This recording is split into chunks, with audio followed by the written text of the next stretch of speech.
Today, in our series of urology exit exam preparation, we are going to discuss some scenarios on neuro urology and female urology.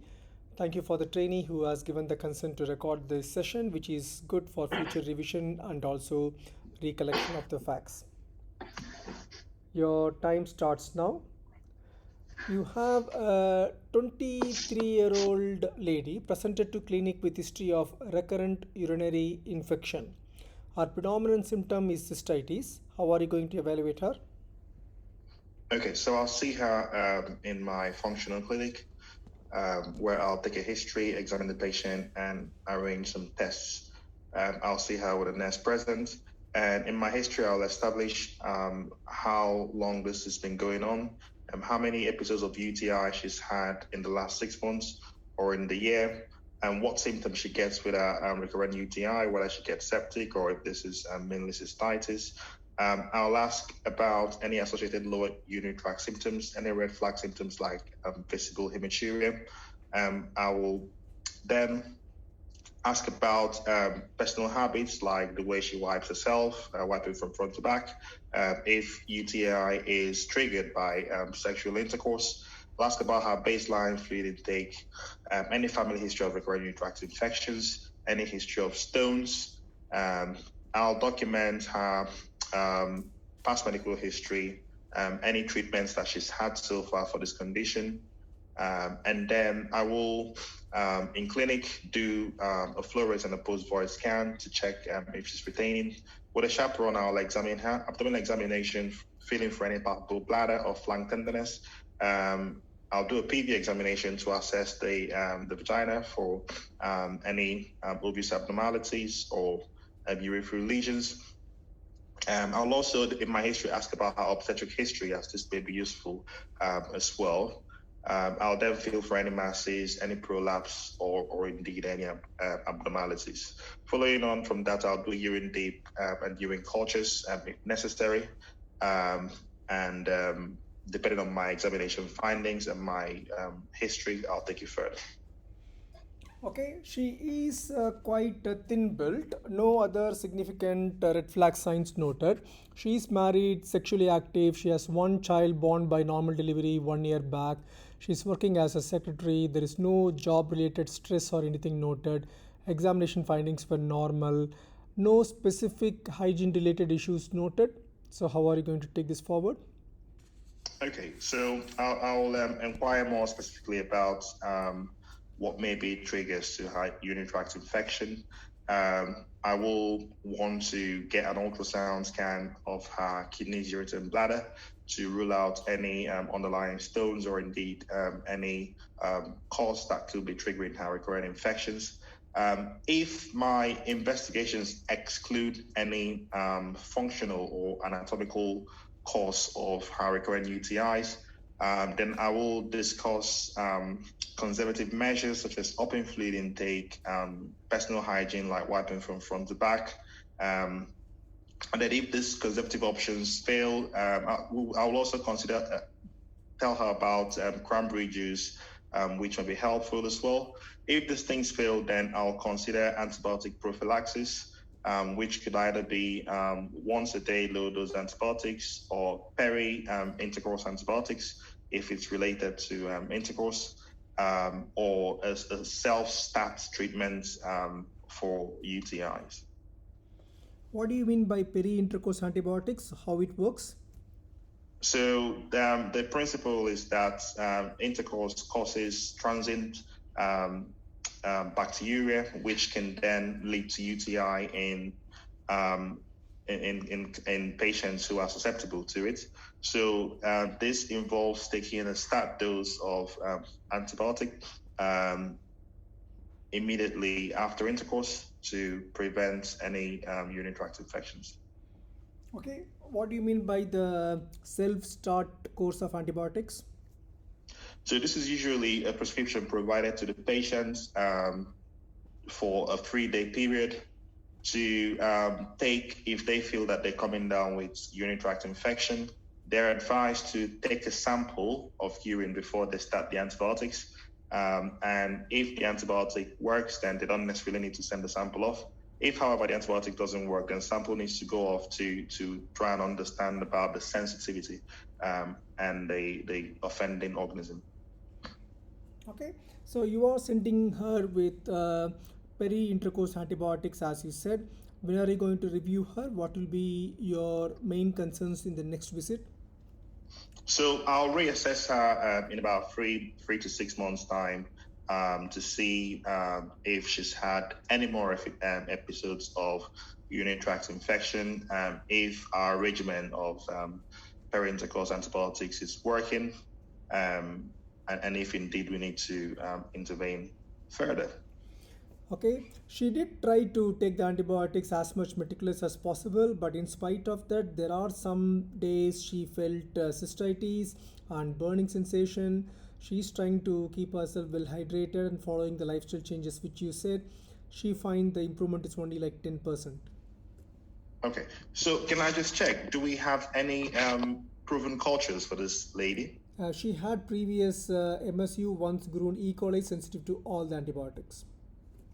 Okay, so in that case, we have confirmed urinary tract infection, but just one confirmed, and the rest of them we haven't really confirmed.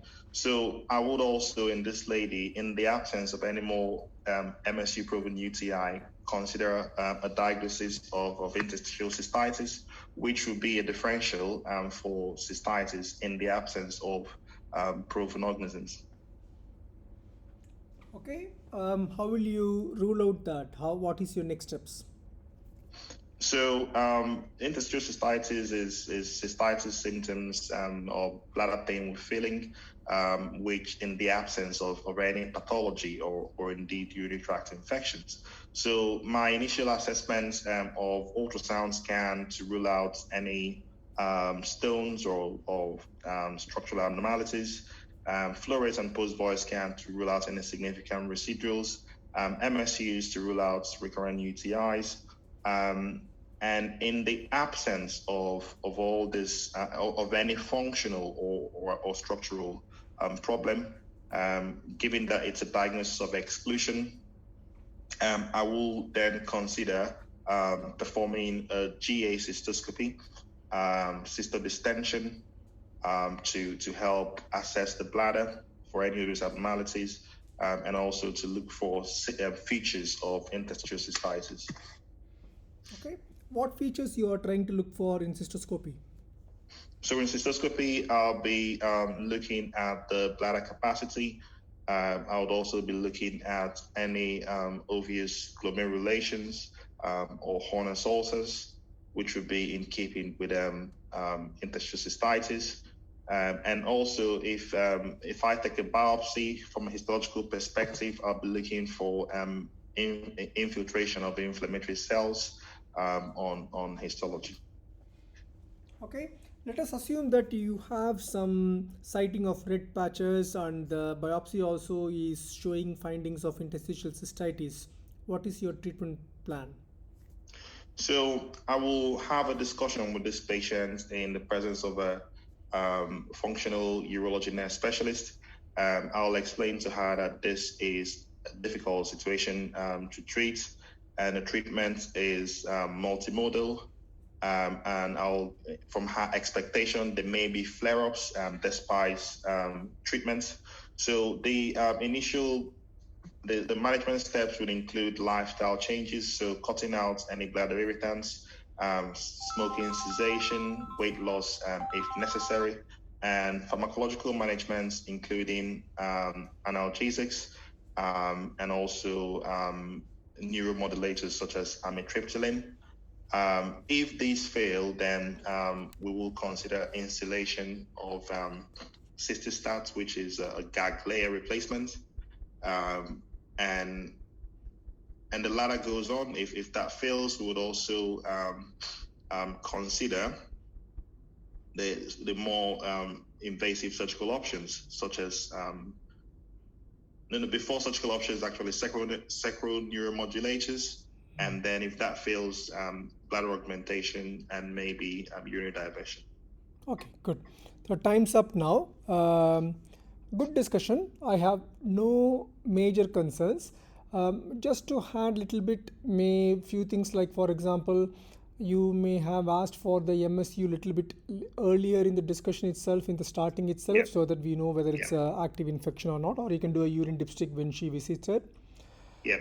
And second thing, the peri intercourse antibiotic, the best way to say is like a precoital antibiotic. Okay. So Uh, okay, yeah, not post. so Yeah. it is advisable to take at least like 30 minutes or 1 hour before the sexual intercourse, Before. Okay. because Yeah. it's like prophylactic antibiotic. So you wish the Yeah. blood so to have good concentration of antibiotic during the intercourse. And in case if she forgets, of course, she can have it afterwards also. After. Yeah. And at one point, when you're going for the GA cystoscopy and planning for cysto distension, you need to have 3 days of bladder diary so that you are very clear about her functional bladder capacity. And Yeah. if the bladder capacity is already good, there is no point in doing any further distension. So Yeah. you can go through those things also, and try to see is there any storage component of urinary symptoms are present, and try to treat with anticholinergics or mirabegron. Sometimes that may be coexisting that.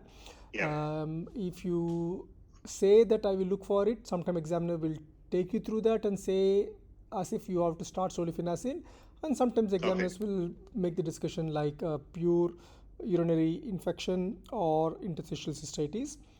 Yeah. Yeah. And interstitial cystitis, they may ask a little bit in depth about the various gag layer injections, and also now we have the self treatments also available where the patient can be given the syringes and they can do a self installation. And they can ask about the hardness ulcers to document the interstitial cystitis, because that may be one of the commonest reason for patients presenting with cystitis at this age. Yeah. Yeah. She has no other main concerning factors like smoking or anything, so she's not a postmenopausal to think about any estrogen laxity or anything like that. Yeah. Okay, good. Happy to start So another in the scene. exams, Yeah, really, yeah, the age can guide you sort of yes. to have a rough idea what they may be going for, really. Yes, age can guide you, and with young age, if the patient had documented multiple UTIs, sometime it will be just female with a recurrent UTI scenario. If Yeah. there is no UTI or just one incidental UTI, the scenario may be heading towards interstitial cystitis. The Okay. same presentation in a postmenopausal lady could be lack of estrogen resulting in atrophic vaginitis and recurrent UTI symptoms. The only main difference is you will be thinking about any estrogen replacement, Yeah. at least for locally in the vagina, moisturizing creams, etc. Yeah. Okay. And I think I forgot to bring in the questionnaire as well for Yeah, interstitial ICIQ. cystitis, Yeah. which Questionnaire, is the questionnaire, bladder diary, both will go hand in hand. okay. Yeah. Like IPSS with bladder diary for men, here we have Yeah. the Intercontinental Society's questionnaire with bladder diary. So if, once you bring Yeah. those things, it's more quantifiable, and then you can compare it by repeating it next time. Yeah. Yeah, otherwise quite straightforward scenario. Well done. Thank you. Good. Happy to go for another one? Yes, please. Okay. You have a 40-year-old gentleman who is known to have spinal cord injury. He Okay. presented to A&E in a wheelchair because of visible hematuria. And the A&E doctors catheterized him. He used to do self-catheterization anyway, which drained obvious visible hematuria, but later the hematuria settled down. He had an ultrasound scan which showed a bladder stone measuring 4 centimeters and mild right-sided hydroureteronephrosis. So the A&E team has asked for your opinion. Okay. So I'll go see this patient myself, take a history, examine the patient. In my history, I'll get a bit more details about the spinal injury, the level of the spinal injury, if there's been any treatments for that. I'll also assess their mobility and residual neurological deficits. I will then ask about intermittent self-catheterization, how frequently he's doing it, how much he's draining, and if there's any difficulties with that. And I'll also ask about previous visible hematuria that he's noticed, any recurrent urinary tract infections. This patient has a bladder stone, which may be driving his recurrent hematuria. Now he has an indwelling catheter. I'll assess his pain and if there's any problems at the moment. His scan has demonstrated left hydronephroureterosis, which is a concern. So I'll document his baseline bloods, including U's and E's. I'll send off the urine for cultures, and depending on my assessments, I'll take you from there. Okay, he's quite thin built and he's known to have this spinal injury for the past 7 years. And going through the records, his spinal injury is documented at C5 level, and he is paraplegic and he is on wheelchair, and otherwise he's quite fit. No other major concerns. Bloods were normal. No signs of any acute CRP increase or neutrophil shift. So, what is your next steps? So there are two problems here. One is left hydronephrosis, and the second problem is presence of a bladder stone. I need to organize a cross-sectional imaging CT urogram to assess his upper tract and indeed the cause of the left hydronephrosis. And depending on the CT findings, I may also need to arrange for a functional nuclear medicine imaging to check for any obstruction or drainage. And with regards to bladder stone, I will counsel the patient about management of this bladder stone, which may be in the form of a cyst or lithopaxy. Okay. His CT urogram shows hydroureteronephrosis as we discussed, and bladder stone also nicely delineated. And the nuclear scan, which type of nuclear scan you are planning to do? A Mach 3 renogram. Okay, Mach 3 renogram showed left-sided hydroureteronephrosis, but on late films it's draining well. The function of both sides were quite comparable and acceptable.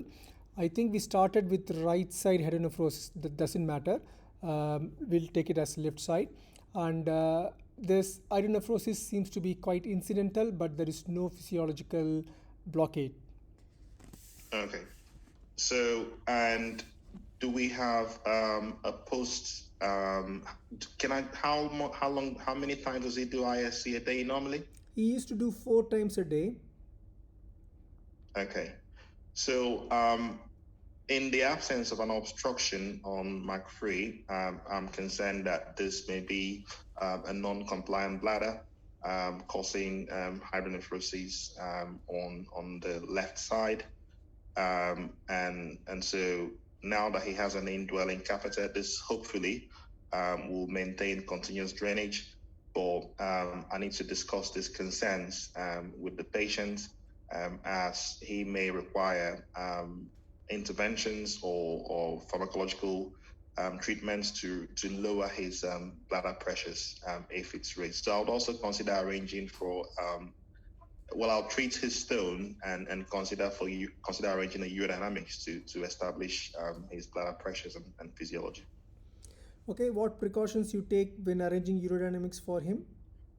So, given that he has a lesion above T6, I am concerned that of autonomic dysreflexia. So I will be prepared for this. Have my resource trolley available. I will, during the feeding phase of his bladder, fill at near physiological rates to prevent causing any pain. I'll monitor his, keep an eye on his blood pressure and observations. And if there's any suggestion of autonomic dysreflexia, I will discontinue, drain his bladder, and manage appropriately. So, how will you diagnose autonomic dysreflexia if it happens? So, autonomic dysreflexia usually presents with very high uncontrollable blood pressure, flushing, headache, pain in patients with lesions above T6. And so an index of suspicion and looking out for these symptoms will help me diagnose autonomic dysreflexia. Okay, what exactly happens? Why there is the cutoff of C6? So at this, when noxious stimuli is introduced or below the level of danger, the patient responds with sympathetic outflow, which will lead to vasoconstriction below the level. But because the response from the compensatory response from higher centers is not transmitted beyond the lesion, the patient continues to have sympathetic outflow from the lower below the level of the lesion. But then above the lesion, they have vasodilation, bradycardia, but ultimately this results in very dangerous high blood pressure, which can lead to stroke and cardiovascular events. Okay. Do you want to treat his bladder stone before urodynamics, or do you think with the stone the urodynamics will give you adequate result? So the interpretation of the urodynamics in the presence of a stone will be unreliable. So I will treat his bladder stone before proceeding to urodynamics. Okay, so what are the ways by which you can treat his bladder stone? So for a 4 centimeter bladder stone, treatment option can be endoscopic in the form of cytolitholopaxy or laser fragmentation of the stone. It could be percutaneous using access similar to PCNL and fragmenting the stone with ultrasound and lithoplast, or it could be an open cystostomy and stone removal. Okay, he had successful removal of his bladder stone. His urodynamics showed in the filling phase detrusor overactivity, and evidence of some leak also noted with corresponding to detrusor overactivity. His voiding phase is quite acceptable. He voided in the terms of like 150 ml, 180 ml, not a very big void. What is your next steps? So my next step in the with proven neurogenic detrusor overactivity is to trial pharmacological management with I'll try sulfenacin, 5 milligrams or 10 milligrams, depending on side effects that the patient experiences, to see if this helps with his symptoms. But I'll have a low threshold for this patient, given the possibility of upper tract compromise, to move on to intravesical Botox injection. Okay. How the Botox works?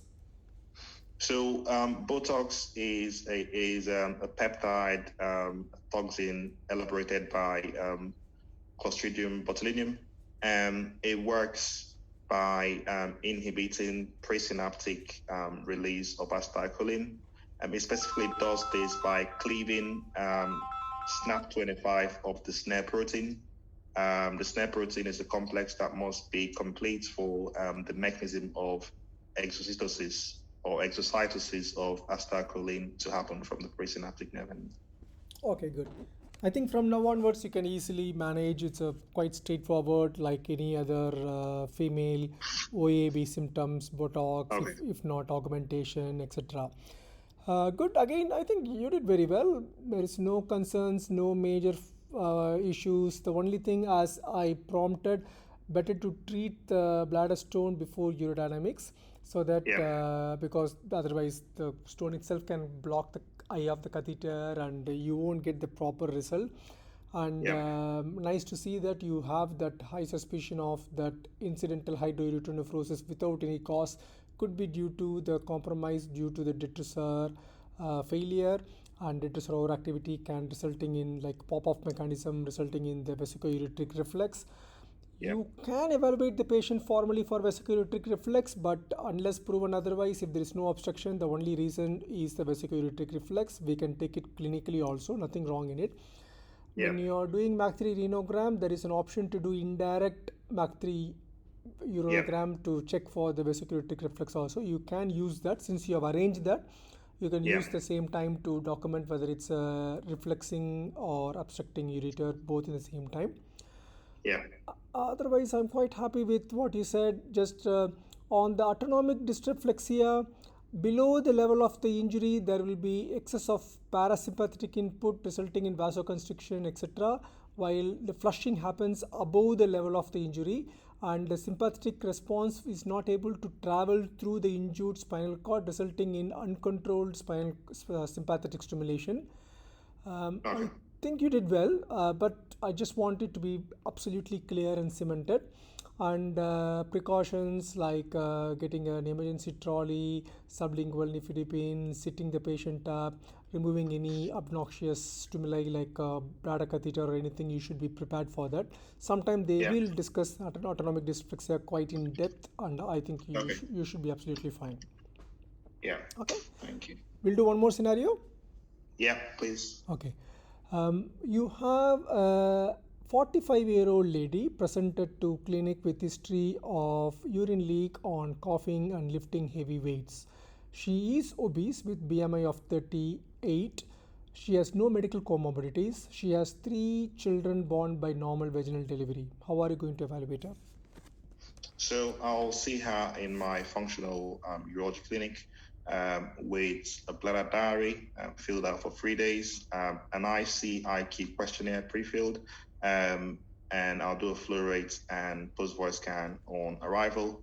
I'll then take a history, examine the patient, and arrange some tests. In my history, I'll establish how long the symptoms been going on, if the situation where she leaks, if there's any associated storage lower tract symptoms. I'll ask about the severity of her leaks and quantify this by the number of pads that she uses and how soaked the pads are. I'll ask about red flag symptoms like recurring UTIs and visible hematuria. I'll ask about her fluid intake and the use of any bladder irritants.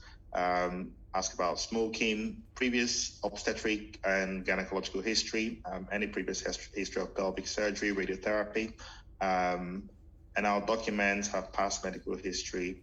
And then I'll offer a chaperone and examine this patient's general body habitus, establishing a BMI. I'll do a PV as well, looking at the quality of vaginal tissue for any prolapse, any abnormal urethral caruncles.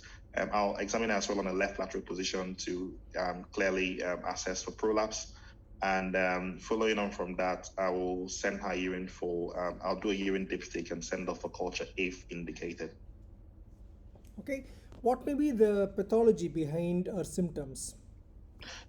This lady, it sounds like her symptoms are in keeping with stress urinary incontinence. Okay. So what is the pathophysiology behind that? So the pathophysiology, there are some theories proposed for stress incontinence, which include the urethral position theory or intrinsic urethral deficiency theory. But the summary of all this theory is that an imbalance between abdominal pressure and also the sphincter pressure to prevent leak results in excess pressure leading to loss of urine during exertion. Okay. As I said, on examination, you find her to be quite obese, and abdominal extragenitally examinations were non-contributory. You can't demonstrate any specific leak in the clinic. So how are you going to take this forward? So I will counsel this patient and in terms of lifestyle modification first. So I'll advise her to lose weight, to cut out any bladder irritants, and I will formally refer her to physiotherapy for supervised pelvic floor exercises and bladder retraining, as this have been shown to be beneficial in these patients. I will then arrange to reassess her in about 3 months' time to see how she's getting on. Is there any specific regimen for pelvic floor exercise you are aware of?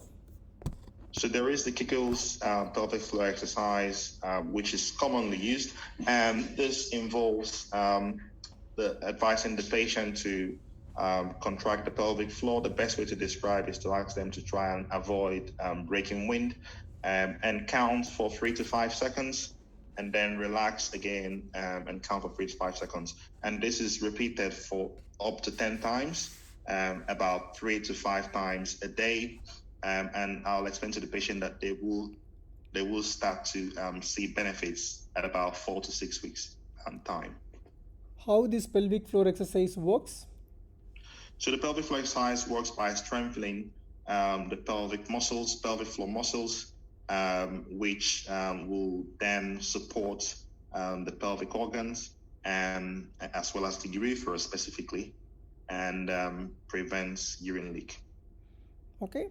And she is now reviewed by you after 3 months of pelvic floor exercise. She is trying to do it as much diligently as possible. She find no big improvement. She still leaks whenever she climbs staircase or lifting any weights. How can you treat her further? So at this point, she's failed conservative treatments. NICE guidelines suggest that we could try medications like duloxetine.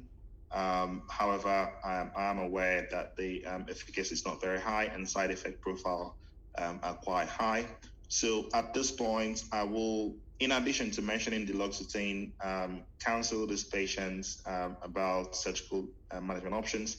I would also discuss her case in the functional MDT, and depending on what her predominant if her symptom is purely stress incontinence, I may not need to organize urodynamics. However, if there are any concerns of a combination of urge symptoms, then I will arrange for urodynamics tests. Okay, so what kind of surgical treatment you are planning for her? Her urodynamics showed normal detrusor. Okay, so the surgical treatment options for stress incontinence would include a corpus suspension or injection of a bulking agent to the bladder neck, or an autologous fascial sling. Historically, we will consider tape procedures, but this is no longer allowed in the NHS. Okay, why there is a decrease in the artificial tape procedures? So there was an inquiry and a recommendation because of the high side effects or complication rates, especially tape erosion. And so the national recommendation is to hold off on using tapes in female incontinence at the moment. Okay, so what type of materials you can use for transvaginal repair or transobturator repair now?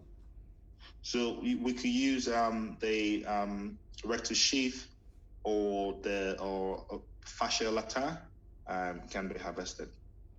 Okay, what is colpo suspension? What is the mechanism behind that? So colpo suspension involves applying sutures to lift the bladder neck or to support the bladder, which is anchored to the pelvic side wall and the iliopectineal ligament on the pelvic side wall. Okay. Do you think you can select your procedure based upon whether it's an intrinsic sphincter deficiency or hypermobility? Yes. So video urodynamics can guide you to select the appropriate management option. So if it's urethral hypermobility, then corporal suspension will be useful. If it's intrinsic sphincter deficiency, then autologous fascial sling or even urethral bulking may be more appropriate for those patients. Okay. What bulking agents you can use?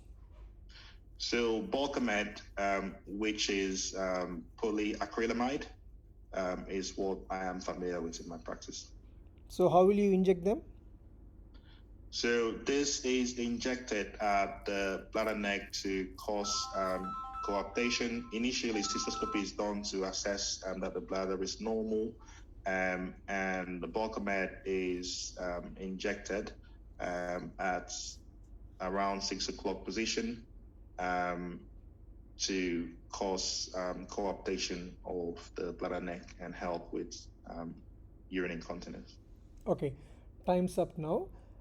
This Bulkamid, it comes with like a dedicated disposable sheath. So the sheath itself has got like a 3 points, like a Mercedes-Benz sign. So you can inject Okay. on 3 areas if you use the sheath as a guide. Yeah. That is one thing. You can do it as a inverted Mercedes-Benz sign so that you can prevent injury to the nerves at 12 o'clock. So it could be like 6 o'clock and then maybe like 2 o'clock and 10 o'clock. Yeah. But the guide is very useful to say. Okay. So it comes with a with the manufacturer's sheath. Yeah, sheath, yes. And the other thing is she is obese. I mentioned at least 2 times. So I may be looking forward to see whether you are able to link the increased BMI with the stress urinary incontinence. In fact, we can say to the patient that unless if you show some meaningful decrease in the BMI, none of the treatments will work. So we can even take the patient towards that side so that whatever the surgeries we do also will work well. Just like how the orthopedic colleagues say, unless you decrease the BMI to this target, we're not going to do any hip replacement, something like that. Yeah. And regarding the urodynamics, I will say, as per the NICE guidelines, if it is a pure stress urinary incontinence, there is no place for urodynamics. But in my practice, since it will help me, especially since I have video urodynamics facility to differentiate between hypermobility and intrinsic sphincter deficiency, I prefer to do video urodynamics. It will also help me to choose what type of surgery I'm going to plan. So that is one way. Or you can just stick to the NICE guidelines and says, I'm quite happy to do transvaginal sling procedure by using an autologous fascia, whether it's a rectus fascia or tensor fascia lata. I'm convinced that the patient is having pure stress urinary incontinence. She has no frequency, urgency symptoms. And again, you can bring in the bladder diary, so that bladder diary will be very useful to see how frequently she passes urine. Functional bladder capacity will be a very handy one. Yeah. And people can ask a little bit more about Botox. How will you prepare? Don't give antibiotics like gentamicin. It can be given both by GA, rigid cystoscopy, or local anesthesia, flexible cystoscopy with a flexible long needle. So both ways it's possible. And reconstitution, 100 international units, maybe like 20 injections is better because it's nicely spread out. And in a neurogenic patient, again 200 international units, but maybe again 20 injections, nicely spread out, trigone sparing, VUJ sparing. Good. I'm very happy. Things are going well. I think you just have to keep yourself cool. That there won't be any problem at all. Just be happy and be very confident. That's the only thing I can say. Thank you so much. Thank you. Good. Thank you. Have a good rest of the weekend, and we'll keep in touch. And after the exam on the evening, just if you're free after discussing with your friends and family, just give me a ring. We can chat for 5 to 10 minutes. Sure, definitely. I'll let you know. Good. But we should do some more sessions before the exam. Yeah, I will arrange. Certainly, I will message you. Thank you so much. Thank you. Okay then. Good. Have a quiet rest of the weekend. You too. Bye-bye. Bye.